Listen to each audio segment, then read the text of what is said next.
বর্ষায় মেঠো পথগুলো এত সুন্দর, দেখলেই যেন মনের ভিতরে কাব্যিক ভাব চলে আসে। চারিদিকে সবুজের সমারোহ। আমাদের মাঠটা আগে ধান, সরিষা এই সমস্ত লাগাতো মানুষ।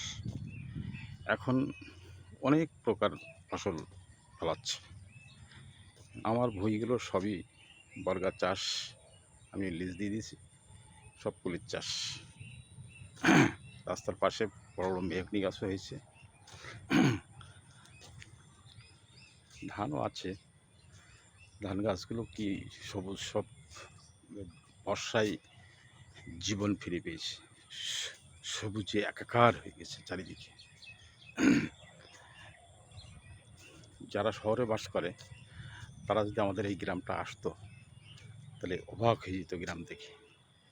অসম্ভব সুন্দর সবুজের সমারোহ, চারিদিকে তাল গাছ, মেহগনি গাছ। আমি একটা ভুঁই এবার পানের বরজ করতে দিয়েছি এক চাষির কাছে। সে লক্ষ লক্ষ টাকা খরচ করে পানের বরজটা এস্টাবলিশ করেছে। আগামী বছর থেকে সে নাকি লক্ষ লক্ষ টাকা পান বিক্রি করবে ওর থেকে। যা হোক, সবাই সুস্থ থাকুক, সুখে থাকুক। চাষাবাদ পরিশ্রম না করলে কোনো সফলতা আসে না, এটাই সত্য।